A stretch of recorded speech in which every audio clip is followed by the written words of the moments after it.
ने आखिरी बात मौला अली की करनी है, जो कि वली के डेरे पे बैठे हैं। मौला अली को किसने चमकाया?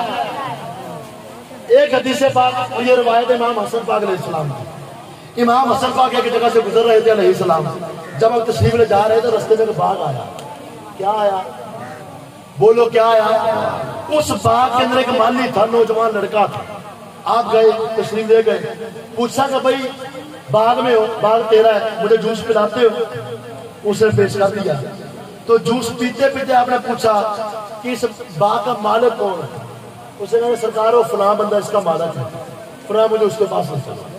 जब चले गए तो सैयदना इमाम हसन पाक अलैहिस्सलाम सखी है, और ऐसा सखी है, कैसा तरफ कैसा सखी है, ऐसा सखी है कि मंगन वाले हुकूमत तख्त भी खराच दे सकता। ऐसा सखी है, हुकूमत तख्त भी खराज दे सकता, क्योंकि मालिक जो है क्या हुआ? हाँ मुकम्मल मालिक हो गए। फरमाया कि बेचते हो? उसने कहा सरकार मैं ताजर हूं, बेचने वास्ते बैठा हूं। सैयदना इमाम हसन पाक ने वो बाग खरीद लिया, वो बाग खरीद लिया। फिर फरमाया कि इसकी राखी करने के लिए मुझे एक मुलाजिम चाहिए, ये गुलाम भी बेचते हो? उसने कहा हाँ जी गुलाम भी बेचता हूँ। इमाम हसन पाक ने दोनों चीजें खरीद ली, बाग भी खरीद लिया, गुलाम भी। खरीदने के बाद गुलाम से कहा है गुलाम अब तू आजाद है, अब तू तुझे खरीदा है आजाद करने के लिए, अब तू आजाद है।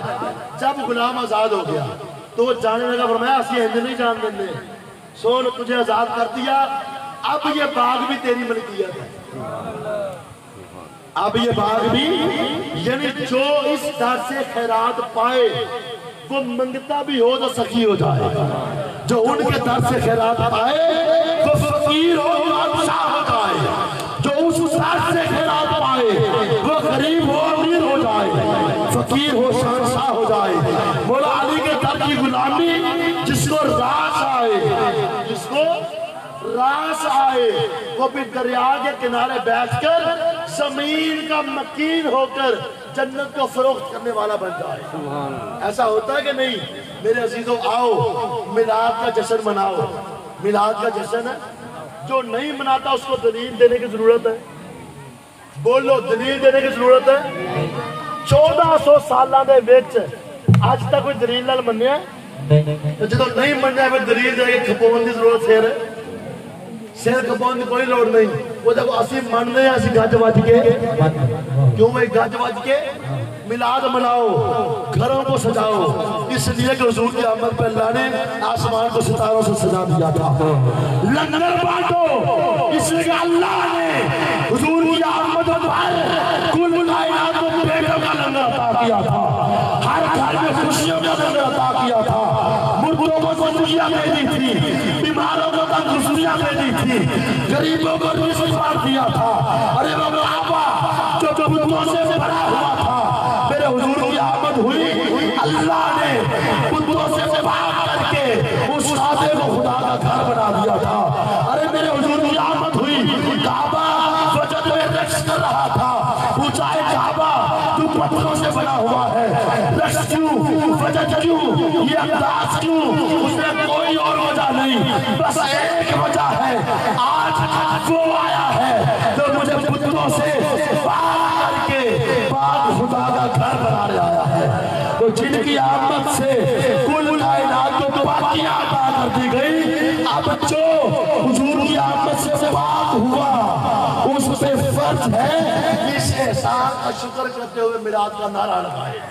आमद मुस्तफा, आखिर तक घर पे नारा लगाए, तकरीर खत्म। आमद मुस्तफा, जश्न ईद मिलादुन नबी, साईं भुट्टा जी सरकार। भाई बात कह रहा हूँ, सरकार ने उन्होंने चमकाया है, अब जो उस नूर से चमकना चाहता है उनके साथ जुड़ जाए, इस डेरे को आबाद करे, इस डेरे को वीरान है। अल्लाह की कसम तुसी आबाद ना भी किया ना बंदियां ने, तुसी असी आबाद ना भी किया, असी साल बाद इतने ना भी आइए तो जिक्र रुक गए। क्यों? अल्लाह ने फरमाया ऐ मेरे बंदे फज़कुरूनी अज़कुरुकुम, जब तुम मेरे जिक्र पे लग जाता है फिर मैं तेरे जिक्र पे लग जाता हूँ। हम वली का जिक्र ना करें, वली इसका मोहताज है नहीं है। क्यों? उसे सलामी देने के लिए, उसके मज़ार पर नूर की बरसात करने के लिए अल्लाह ने हर वक्त आसमानों से फरिश्ते नाज़िल कर रखे होते हैं। तो वो हमारे जिक्र का मोहताज, वो हमारी सलामी का मोहताज, वो हमारी हाजिरी का मोहताज। हाँ, हम मोहताज हैं कि जो इसके रसूल का नूर उसके सीने में रोशन था, अब जो चमक लेना चाहता है हुजूर साईं जी बूटा सरकार के सीने से लग जाए। जब भी सलामी दो, कदमों से दो, जब भी सलामी दो उनके सीने पे मुंह रख के दो, सर रख के दो, इसलिए कि उस सीने में इसके रसूल का नूर रोशन है। तो जो वली के सीने से लगा, वली ने उसको भी चमका दिया।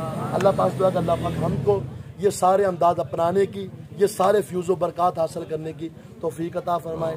वमा अलैना इल्लल बलाग।